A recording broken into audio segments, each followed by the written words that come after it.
morning, everybody.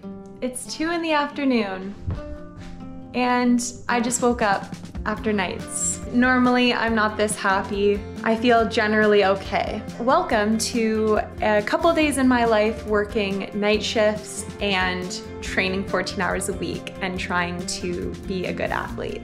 I worked Monday night and Tuesday night. It is now Wednesday day. I have probably got a total of maybe 6 hours of sleep in the last 48 hours. So obviously with training, the expectations aren't high. I give myself a lot of grace when it comes to like nights and training, and you guys will see that in my workouts. Today we have a swim and a run, but first I desperately need coffee and I need to eat some food. So of course everybody's really different in terms of eating. Now, I've been through the ringer. I have been unsure of when to eat, what to eat, and all of the things when it comes to night shift. And I'm not here to really tell you the right answer because honestly, I still don't know. I'll tell you what I used to do. So I used to fast. I used to go to work on nights and I used to not eat anything. I used to come home from nights and I used to not eat anything. And then almost 24 hours later, I would finally wake up after nights and then I would have my first meal.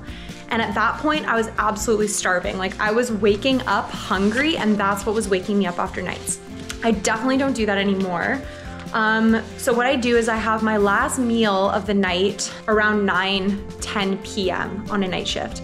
And then for the rest of the night shift, I do pack like nuts and seeds. I'll pack turkey sticks, maybe a Daryl's bar, really like high protein, high fat snacks that I can grab if we are up all night and I'm absolutely starving. I will eat throughout the night.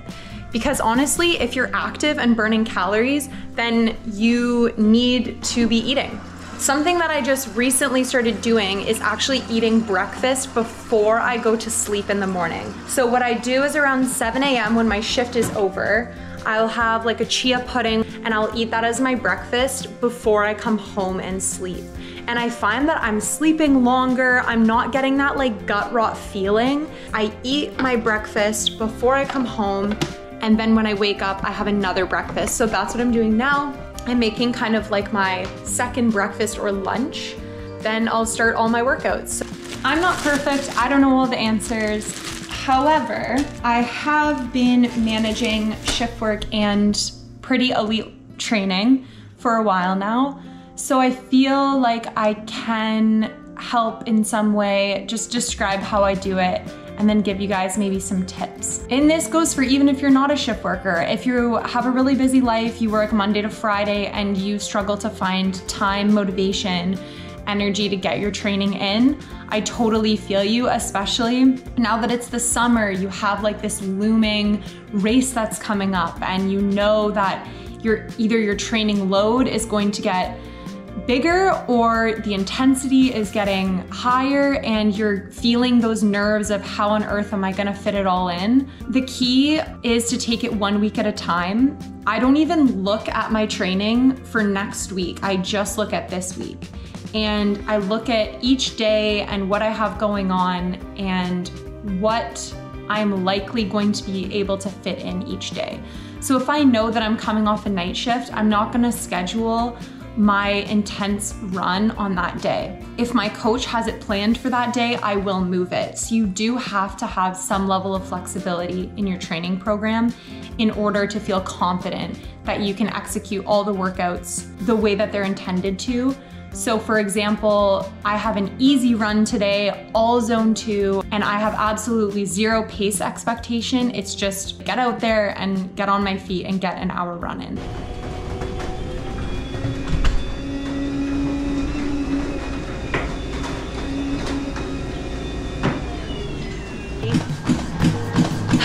On the treadmill. And you know what? It's a beautiful day outside, but here I am. And I feel like I always feel guilty for going on the treadmill when it's such a beautiful day. But the treadmill is really underrated if you're not feeling it and you get to stay home. You have a bathroom right there, you have all your fuel right there. I get to watch Bridgerton while I'm running, and some days that's what I need to get by. You know, you watch everybody and it's like be dialed in, like no music, no distraction. And that's true. That's important for certain key workouts. But for me, if I just have an easy run and I'm not feeling it, I'm not feeling motivated, sometimes an episode of Bridgerton is what I need to get myself on the treadmill. I have dinner prepped. I'm ready to go for when I'm done. One of the biggest things that helps me on these long weeks of work is having everything pre-prepped.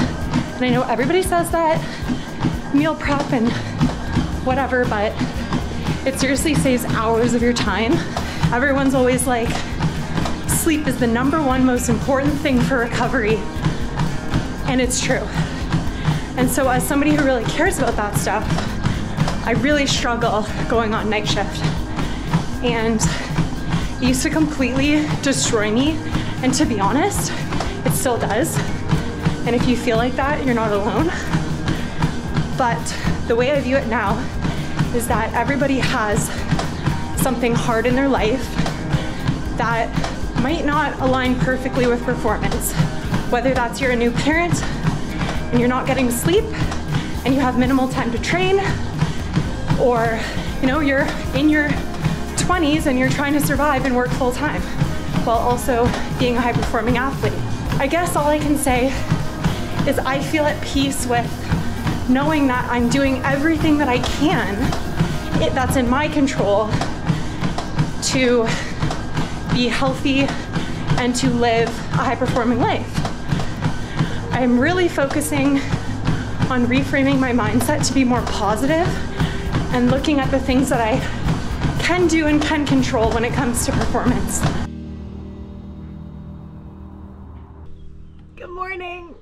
We just took a bit of a break to cry because we're very emotional right now. I do want to just be honest about what my feelings are going into the season because I think it's important. The biggest thing that I'm struggling with right now is comparison, and there's a quote that says the comparison is the thief of joy, and I'm really feeling that right now. I watch a lot of YouTube and I am on social media quite a bit, and it's really getting to me because I just have this constant feeling of like, why am I not good enough?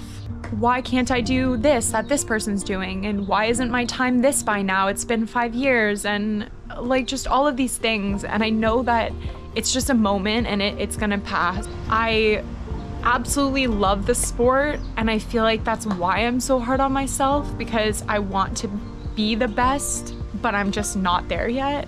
It really does get in your head, especially at the beginning of the season, the nerves to race. What could I have done more?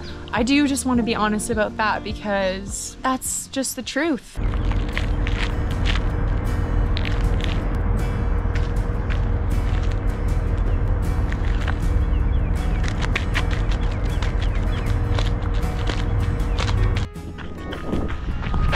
Right, we made it. An hour and 30-minute run. It's 5 minutes easy, 5-minute dynamic warm-up, 40 minutes zone 2, easy, and then 4 times 8 minutes at race pace, and 2 minutes easy. I have my handheld and 2 precision gels for fuel. I do like most of my long runs on this gravel rail trail. It's just like way easier on the body, I find, and I'm not as sore the next day. 20 minutes in, feeling good. Oh, it's pretty hot today. It's like 25 degrees, 26 degrees. And as you can see, my hat has accumulated like a super big sweat ring. I have started using precision instead of endurance top. I just find it's a more neutral flavor, it goes down easier. Okay, we're just taking a quick walk break to refuel. Oh my god. Oh my god. I started out pretty conservative. I held like a 5-minute pace for the first 8 minutes. Second one did 4:48, third 4:47, and then I'm gonna go around 447 again, hopefully. Here you go. Oh, thanks, bro. It is now 3:30. Run is complete. I'm just gonna have a little bit of like a lunch snack situation, and then I'm going to try and go to bed. I used to nap for like 30 minutes before going into my night shifts, but now I've been sleeping for like 2 to 3 hours or as much as I can before going into nights, and I've actually noticed a huge difference. I feel like I recover better because I'm getting like a decent amount of sleep before I even go in. So we've converted our spare bedroom into a night shift room. Here it is. We have blacked out the curtains, and I'll show you guys what blackout blinds I got because they're really good. And then I have all my stuff here. So I have these earplugs, face mask. Oh yeah, I also have a sound machine. So those are that's kind of my routine for nights. These are the blackout curtains that I got off Amazon. They're actually really good.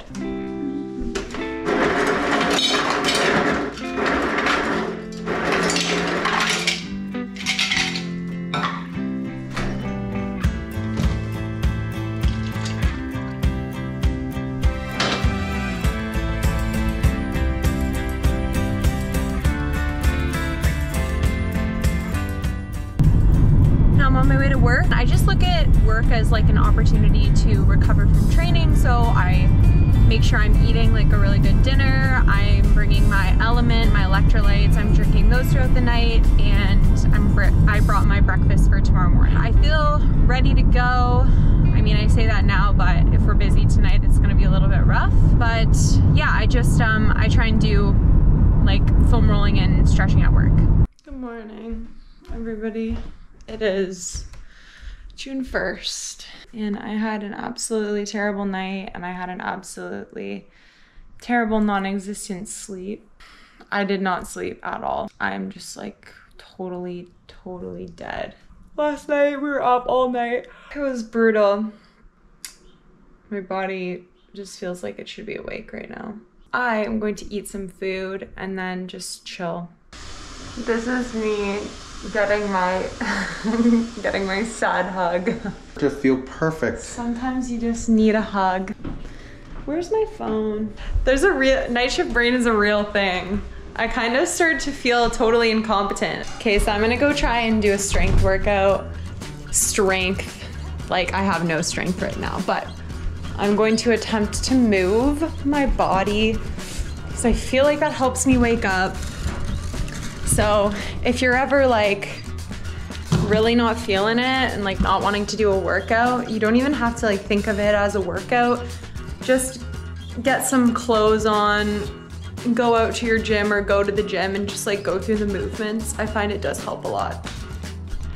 You know what I just kind of realized? If I didn't have a gym at home, I don't think I would do any gym work. My entire workout that I've done today, you could do with dumbbells. And like you could pretty much just get like a set of light dumbbells and then maybe a set of heavier dumbbells. And then honestly, you can do so much gym work with just that. And then maybe like a band for like band work. All right, we're doing it. We're really doing it. I'm going to the pool. So I don't think I can film in the pool, but I'm gonna try. So we'll see.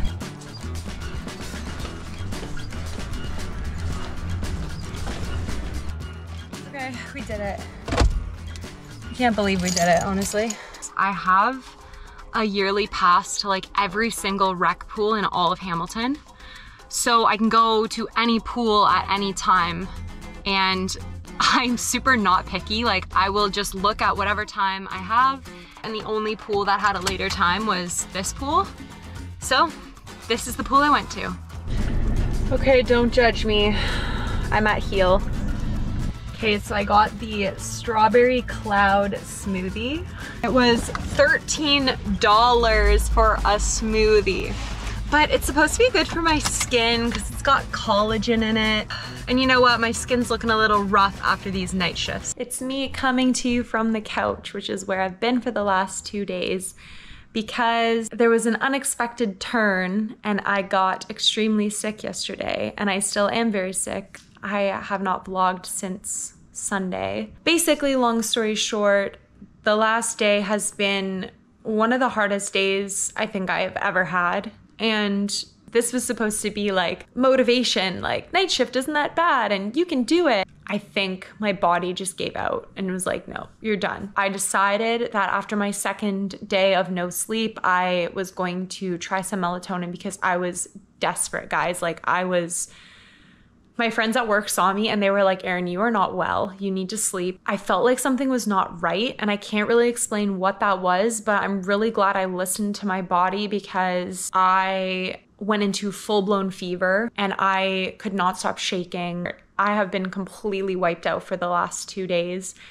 And I was supposed to have like a 2-hour bike and a 1-hour run, and I was gonna film it for you guys, and it was gonna be this whole vlog happily ever after, and that is just not what this became. Moral of the story, listen to your body and take rest when you need to rest, because that's just what I needed. Thanks for watching, guys, and hopefully next time you see me, I am racing in Gravenhurst and I'm no longer sick. So yeah, I'll talk to you then.